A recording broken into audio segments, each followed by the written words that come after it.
Hi guys, this is Hiro. How's everyone doing today? Ajibale Kemcho, Aj Casey Ho. So today I'm going over two very simple, easy ways to fix self-image issues, okay?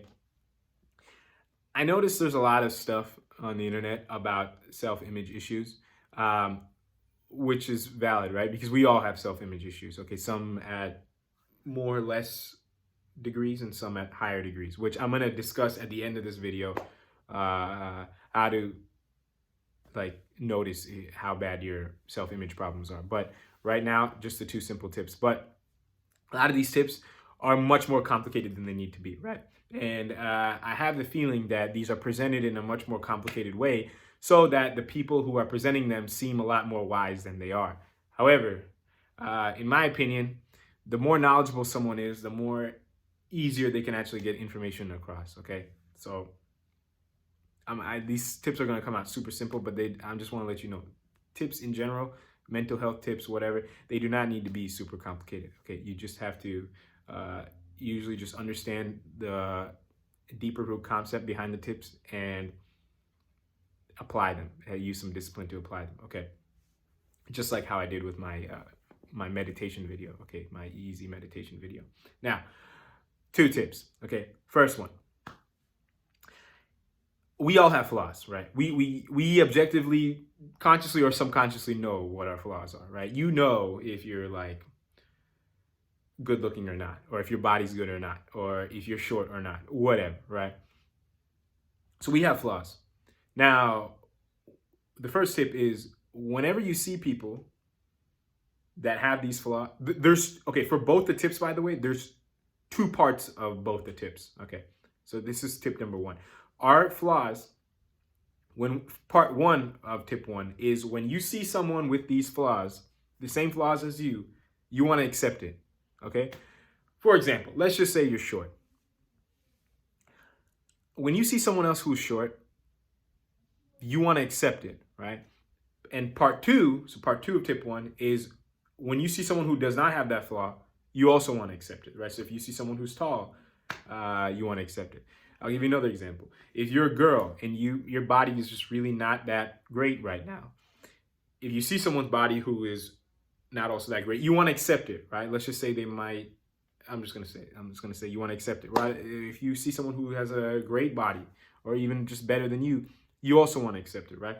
Thing that we might tend to do is whenever we see people with the same flaws as us, we actually subconsciously can recognize that flaw within us, right? Now, what we tend to do is we tend to just try to ignore that flaw and try to cover it up by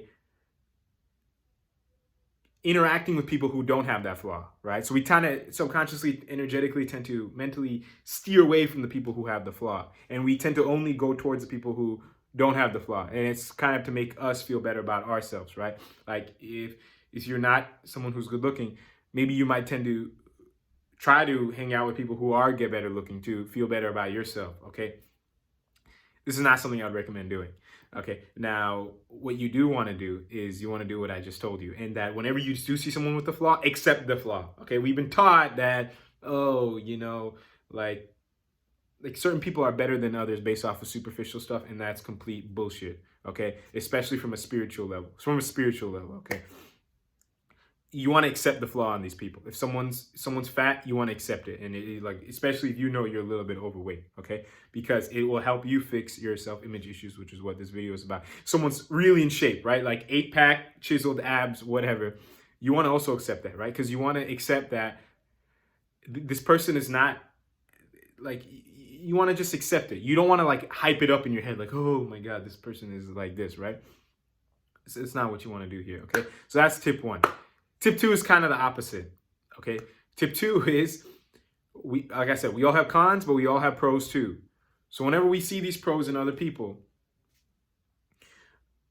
we want to accept it. And whenever we see people that don't have these pros, we want to accept it, okay?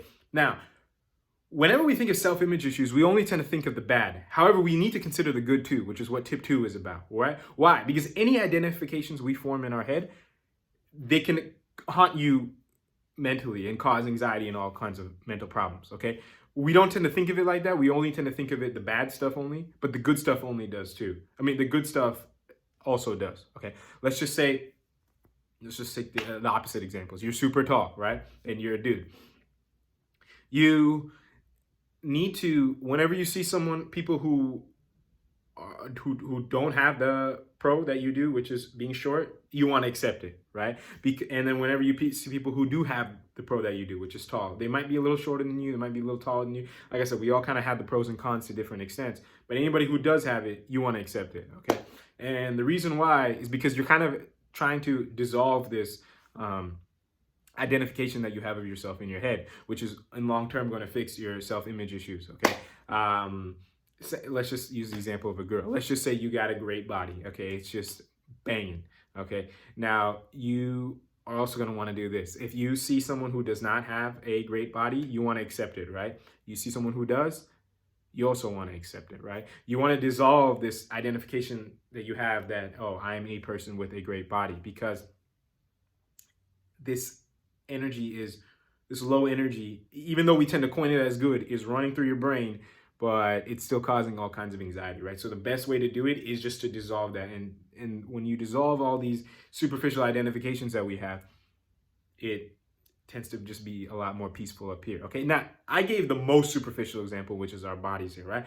But this could run with these pros and cons, because I already gave the 2 tips. It doesn't just have to be super superficial as in like your physical, right? It could also be like certain traits you have, like intelligence, or other superficial things like money, status, whatever, right? Pros and cons at any of these 3 levels, which is the physical, the emotional, and the mental, okay? Which are which kind of correlate to the lower 3 chakras. You can watch my lower chakra theory video if you have questions on more of these energies of the lower 3 chakras, okay? But pros and cons can fall into any of these categories. I gave the example of the physical, but it can also be emotional, mental. Like if you consider yourself a funny guy or a not funny guy or whatever, right? A competent person, a not competent person. If you have a stutter, if you don't have a stutter, if you have a handicap, if you don't have a handicap, it runs deep, right? But we can just start the train now, okay? And over time, it'll pick up like a snowball effect, and you'll be like, oh man, I didn't realize I was identifying with this certain good or bad thing, right? So just want to make that clear. Now, you might have noticed that at the beginning of the video, I said I would give you some examples on how to identify how good or bad you have it. And I'm going to do that right now. So you might have noticed throughout these 2 tips, I gave examples of comparing yourself to other people, right? Kind of not really comparing, but just noticing certain things, right? And this is very important because sometimes we tend to be a little bit clouded about ourselves, but through other people, we can kind of see and notice these patterns within ourselves. This is why, like in astrology, the 1st and the 7th house are right across from each other, okay? Because how other people affect you a lot, okay? Your relationship with other people affects the relationship with yourself, which is what we're trying to fix with the self-image issues. So I'm just going to go over real quick. I'm going to say the most ways you can notice you have some kind of self-image issues, and just other ways that you can identify certain patterns to help implement the 2 tips that I gave you more through any of these scenarios, okay? So these scenarios are, if you, when it comes to a dating perspective, or even a friend perspective, you are only looking for perfect people, right? So that's one. I'm just going to say all of them, and then I'll kind of give a little speech afterwards, and I'll close the video. So the first one is if you're only looking for perfect people. Second one is if you really want perfect people to like you. Third is if you don't think anybody's good enough for you. Fourth is if you just, it's not that you necessarily don't think anybody's good enough for you, but you just don't really like anybody, right? Like ever, superficially. Like it's not like you're just too picky, but you just don't like anybody, like really. Okay. Fifth is you want everyone to want you. And 6, is if you kind of want to like be friends with everybody. Okay, now you might notice there were some themes here. So every two things were kind of paired up. Okay, and it's just like you want this or you want that thing to want you. They're kind of the same thing, but externally you might not be able to catch them separately. So that's why I gave both the examples. And then there's also the things, the patterns of perfect person, nobody, everybody. Okay. Now, what you need to understand is no matter which category you fall in, it's all basically patterns to notice to identify that you are trying to cover up insecurities inside you related to self-image, right? Like if you're looking for perfect people, you want perfect people to like you. You don't think anybody's good enough for you. You just don't like anybody. You want everybody to want you. You kind of want everybody kind of. These are all like you notice certain mainly flaws inside you, right? But also some pros. And you want to either cover up the flaws or want those pros to be appreciated more. Okay. So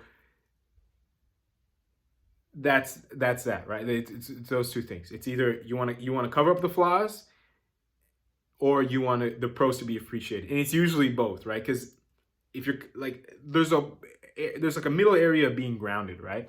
And that being grounded is it's just kind of accepting everything right now. But now if you're kind of putting judgment on your cons, you automatically by default are kind of superficially identifying with your pros. So they both kind of go hand in hand, which is why I kind of always like most likely if you are trying to look for a perfect person, you want more perfect or higher status people to also want you. Okay.